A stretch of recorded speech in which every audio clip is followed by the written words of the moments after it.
Welcome to stage 4 of the Abu Dhabi Desert Challenge. Today's outing is sponsored by Abu Dhabi Aviation and the Yas Marina circuit, which we visited during scrutineering. ADA has a crucial role when it comes to health and safety, providing the medical assistance helicopters that keep a close eye on the riders and drivers.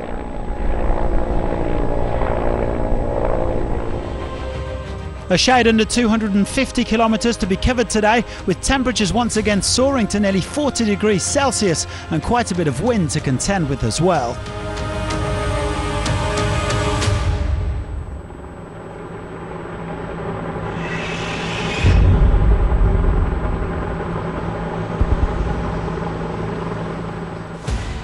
Well, this hasn't been the easiest of rallies for Kevin Benavides. After his crash yesterday, the Argentine had gearbox problems today. That meant he was stuck in second gear for 200 kilometres. As you'd imagine, he shipped a fair chunk of time, coming in 50 minutes down. Fittingly, for somebody who has had so much bad luck, Benavides is 13th overall.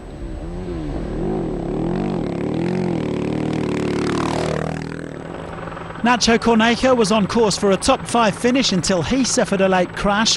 The Chilean broke his roadbook tower, and that meant riding the last 30 kilometres one-handed. He ended up 10th. He's now 10 minutes off the pace. It just hasn't been my week, you know. A lot of things has happened to me, so we'll try to finish strong tomorrow with a solid stage and try to cheer up a little bit.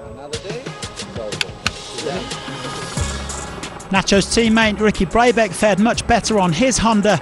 The American found this one pretty straightforward, even if the wind was a factor, blowing away some of the lines in the sand. Brabeck came 4th and goes into the final stage trailing the leader by 2.5 minutes.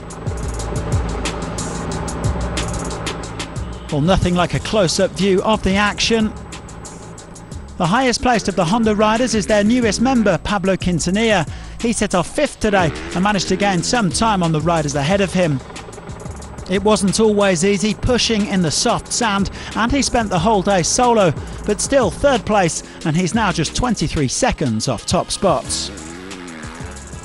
Toby Price had his best result of the week in 2nd, and he only missed out on the stage victory by 32 seconds. This was the kind of terrain that suits him, with no big surprises. The Australian will head into the final day in 3rd place overall.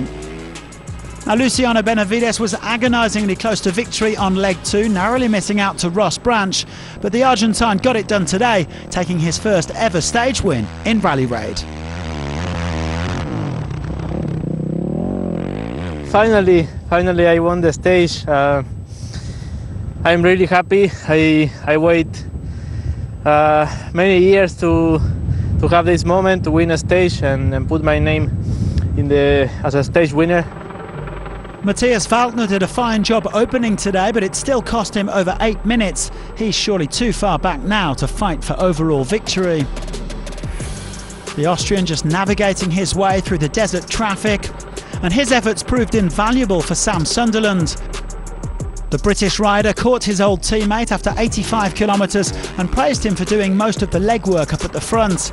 Sunderland stays top of the pile, and he'll be setting off after most of his rivals tomorrow.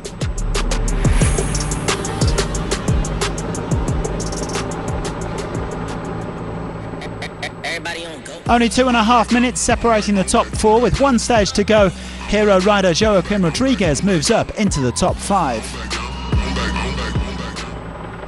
Juraj Varga is one of the 3 quads competing here as he builds towards next year's Dakar. The Slovak trails the leader, Abdulaziz Achli, by almost 2 hours. I think that's something like 25 of the desert challenges. So my father did it 3 times. We rode with David McBride, so me riding with his son now is following on in the legacy.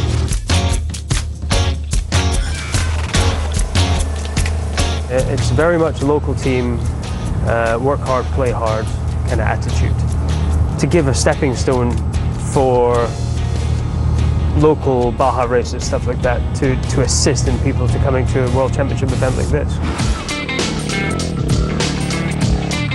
We're, somewhat regular people compared to these world-class, races. So it's just an amazing experience to race the same route, that these guys are racing. definitely have an advantage growing up here, learning how to ride and drive in the desert long before we could do it legally on the road. It's still very challenging for us. It's definitely a race that is far and beyond what I thought it was going to be, so we have a big week ahead. There was a time today where we all sort of bunched up, and it was great because we sort of took it in turns leading.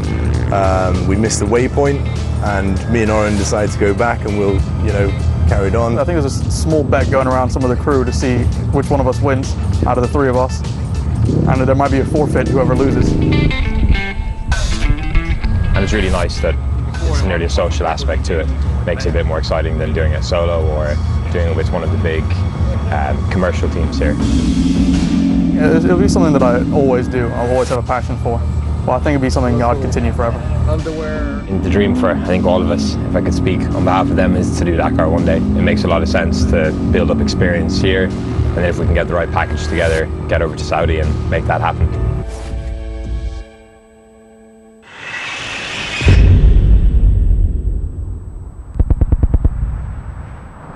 The dunes of the empty quarter await the drivers of the Abu Dhabi Desert Challenge. But before getting to grips with the sand, the wilderness and the wildlife, there's always time for a chat about yesterday's stage.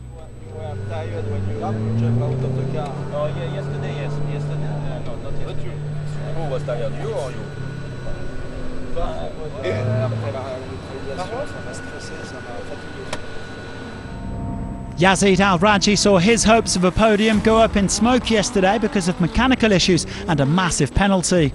But the Saudi was back on form today, zipping to third place in his overdrive Toyota Hilux. Yeah, I feel everything going well with us. We enjoy it, that's most important, and they do a great job and everything going well. Unlucky yesterday, but can happen. And look forward and see what's going on tomorrow. Sebastian Halpern finished 5th here in November, and he's currently 5th again in spite of being over 4 hours down.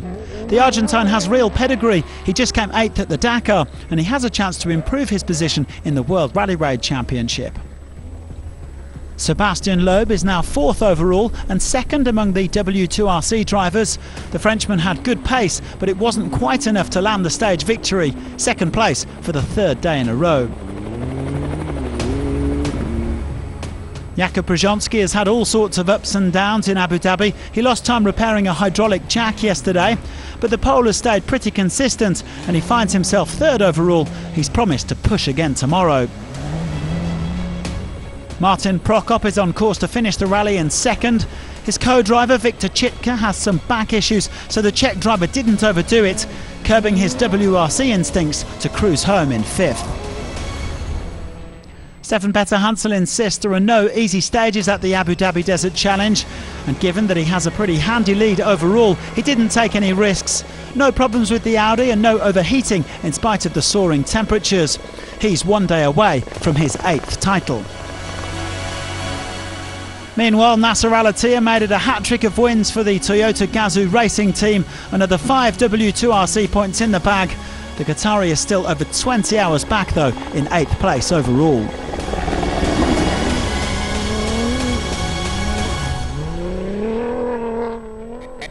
Everybody on go. Petter Hansel still over 30 minutes clear of Prokop. Brzezinski has a handsome advantage over Loeb in the fight for the final podium spot. Kees Kolen remains our lone ranger in the trucks. 5 more points for the Dutchman in the W2RC. He's on course to snatch the overall lead from Martin Matchik.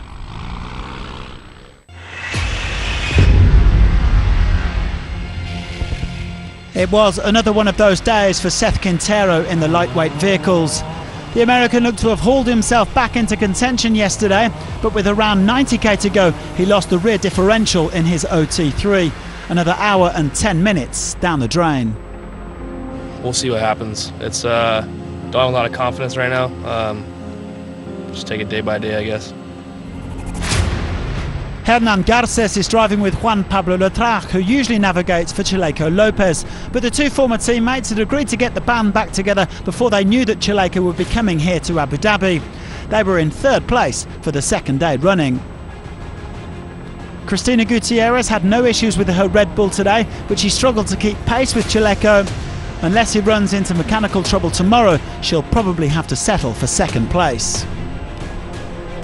After yesterday's problems, a much smoother day for Lopez and his co-driver Paolo Cecchi, another former biker. They took the stage win by 8 minutes, and they now have a pretty decent cushion heading into the final day. 9 minutes 33 is the gap up at the top. Quintero stays third ahead of Konrad Rautenbach, with Annette Fischer an hour further back in fifth.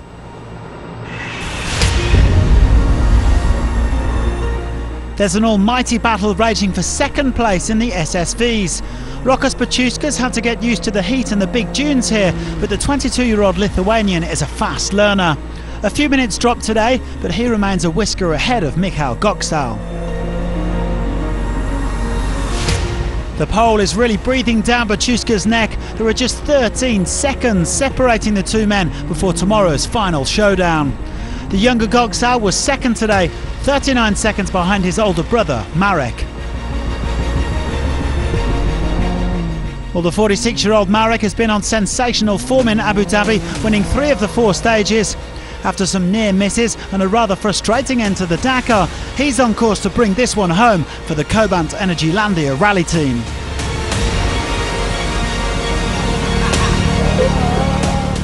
Yesterday we had some technical issues, but today it was my kind of stage. Short with twists and turns. A bit straight at the end, but still the kind of stage I love. The top 3 still in a world of their own, with a 7-hour gap back to Małgorzata Golda in 4th.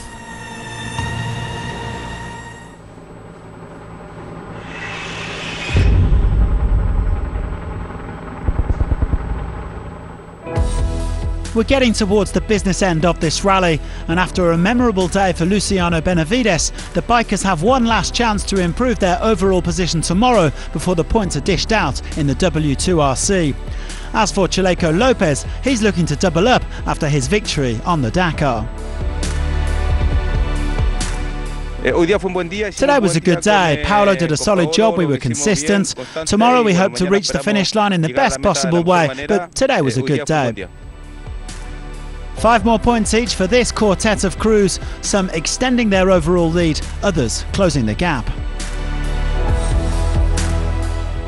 Well, tomorrow we'll be saying farewell to Qasr Al Sarab and heading back to Abu Dhabi, but there could still be surprises in store over the sands. So join us for Stage 5, and thanks very much for watching.